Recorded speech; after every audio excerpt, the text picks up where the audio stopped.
Որպեսզի համոզվեք, որ մենք ապրում ենք հետամնաց երկրում, կարող եք առևտուր անել Երևան City-ից։ Օրինակ, եթե կտրտած ինչ-որ ապրանք եք առնում, կասայով անցկացնելուց հետո, կասայի աշխատող գրիչով ջնջում է շտրիխ կոդը։ Այսինքն, ի սկզբանե ձեզ ինչ-որ բանում կասկածում են, որ դուք կարող եք այդ շտրիխ կոդը նորից օգտագործեք։ Իմ առաջ ամերիկահայ կինը մեծ սկանդալ բարձրացրեց մի քանի ամիս առաջ շտրիխ կոդը ջնջելու համար։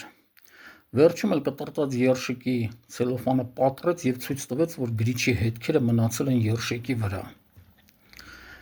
Բայց ինչի զարմանալ, որ ձեզ կասկածում են։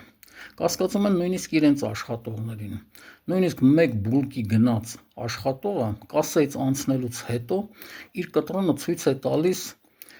միջանցքում կանգնած հսկիչին։ Այսինքն, որ բան չի գողացել, էլի, փաստորեն դա է նշանակում։ Իսկ Հայաստանում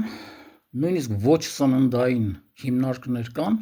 որոնք իրենց աշխատողներին ապահովում են ընդմիջումով։ Իդեպ վիճակը հիմա համեմատաբար փոխվել է դեպի լավը։ City-ում, ինչքան գիտեմ, մի ժամանակ աշխատողները հանձնում էին նույնիսկ իրենց հեռախոսները, որը մարդու իրավունքների կոպիտ խախտում է։ Ոչ ոք իրավունք չունի քեզանից քո հեռախոսը վերցնել։